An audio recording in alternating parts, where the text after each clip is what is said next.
Highly effective इंसान वो होता है जिसका कैरेक्टर अच्छा होता है। ऐसे लोगों के सभी के साथ अच्छे संबंध होते हैं। वो लोगों के साथ मिलजुल कर रहते हैं और उनके संबंध सालों तक चलते हैं। अगर आप एक पेरेंट हैं तो आप अपने बच्चों के साथ आपके रिलेशन को और भी अच्छा बना सकते हैं। अगर आप एक बॉस हो तो आप और भी अच्छे लीडर बन पाएंगे। इस वीडियो में जो हैबिट्स बताई गई हैं वो कैरेक्टर इम्प्रूव पर फोकस करती हैं। तो क्या आप तैयार हैं खुद को इम्प्रूव करने के लिए? तो चलिए शुरू करते हैं। नंबर 1, प्रोएक्टिव बने। दो तरह के लोग होते हैं, प्रोएक्टिव और रिएक्टिव।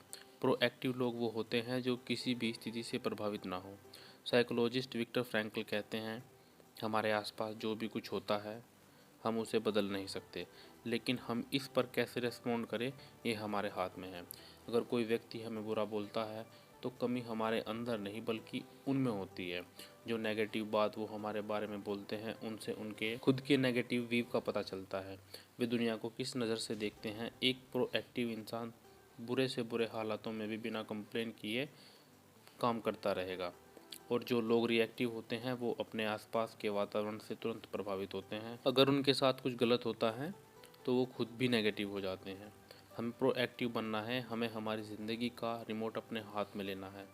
हमें फ़र्क नहीं पड़ना चाहिए दूसरे हमारे बारे में क्या सोचते हैं। सबसे पहले प्रोएक्टिव बने। Habit number 2, begin with the end in mind. अपने माइंड में एंड को लेकर शुरुआत से हमारा मतलब है हमारे सारे एक्शन और हमारी वैल्यू हमारे पर्पस से मिलते जुलते हो।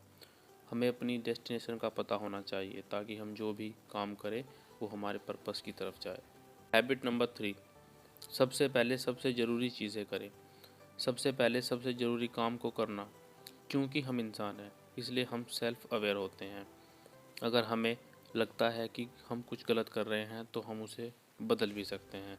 जब भी हमें बहुत सारे कामों को करना हो तो हमें प्रायोरिटी सेट करनी चाहिए। टाइम मैनेज करना चैलेंज नहीं है बल्कि खुद को मैनेज करना चैलेंज है। सबसे पहले सबसे ज़रूरी काम करना। आप ज़रूरत पड़ने पर उस काम को ना बोल सकते हैं जो आपकी प्रायोरिटी में नहीं आता।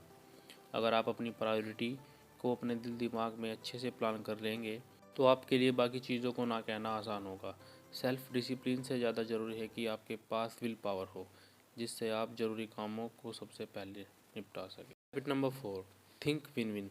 थिंक विन विन एक ऐसा सॉल्यूशन है जिससे आपको काफ़ी बेनिफिट मिलेगा। जब भी आपका दोस्त या फैमिली के साथ कोई इशू होता है तो उसका कोई ना कोई सॉल्यूशन निकालना ही पड़ता है। अगर इसमें कोई एक जीतता है और दूसरा हारता है तो ये मजबूत रिलेशन नहीं बन पाता और ना ही ये ज़्यादा दिनों तक चलता है।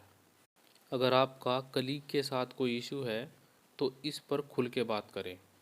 उसका कोई ऐसा सॉल्यूशन निकाले जो दोनों के लिए सही हो। और हाँ, ना तो आपको अपने कलीग के ऊपर हावी होना है और ना ही उसको अपने ऊपर हावी होने देना है। दोनों का रिश्ता बैलेंस होना चाहिए और कंप्रोमाइज़ करना अच्छा होता है।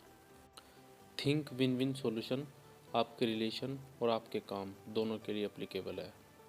हैबिट नंबर 5, पहले खुद दूसरों को समझने की कोशिश करें, फिर दूसरों से उम्मीद करें कि वो आपकी बात समझे। क्या आप भी ऐसे लोगों में से हो जो बिना किसी की बात को सही से सुने सलाह देने लगते हैं? यह किसी भी व्यक्ति पर अच्छा प्रभाव नहीं डालता है। जब आप सामने वाले व्यक्ति की स्थिति में खुद को रखकर सोचते हो तब आप उसकी वास्तविक समस्या को समझ पाते हो। उसके बाद ही आप किसी की दिल से मदद कर सकते हैं, और यह कम्युनिकेट का भी एक अच्छा तरीका है। अगर आप खुद के नज़रिए के साथ साथ सामने वाले का नज़रिया भी समझ लें तो आप बहुत ही इफ़ेक्टिव आदमी बन सकते हैं। Habit number 6, synergise. आपने सुना ही होगा दो दिमाग एक से बेहतर। जब एक टीम मेंबर दूसरे टीम मेंबर के साथ काम करता है तो वो अकेले के मुकाबले ज़्यादा काम कर लेते हैं। लेकिन लोग एक दूसरे के साथ काम करना नहीं चाहते क्योंकि दुनिया को देखने का नज़रिया सबका अलग अलग होता है। लोग बस जब साथ काम करना पसंद करते हैं जब प्राकृतिक घटना घट जाती है, जैसे टाइफून का आना, आग का लग जाना या भूकंप। इन मुसीबतों में लोग मिलकर काम कर लेते हैं। इसके लिए ज़रूरी है कि हम लोगों को जानने और उनके एक्सपीरियंस को समझने की कोशिश करें।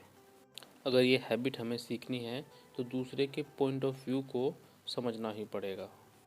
सी एनर्जी का मतलब होता है कोऑपरेशन, मतलब अपने डिफरेंसेस को एक्सेप्ट करना और दूसरे के विचारों की कद्र करना। खुद को सही और दूसरों को गलत साबित ना करें। कोऑपरेट करके आप बहुत कुछ अचीव कर सकते हैं।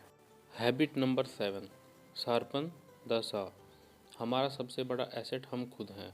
हमें ज़रूरत है खुद को इम्प्रूव करने की, फिज़िकली, मेंटली, सोशली, स्पिरिचुअली और इमोशनली। इसके लिए हम एक्सरसाइज कर सकते हैं, ध्यान कर सकते हैं, रनिंग कर सकते हैं या फिर थोड़ा बहुत वर्कआउट कर सकते हैं।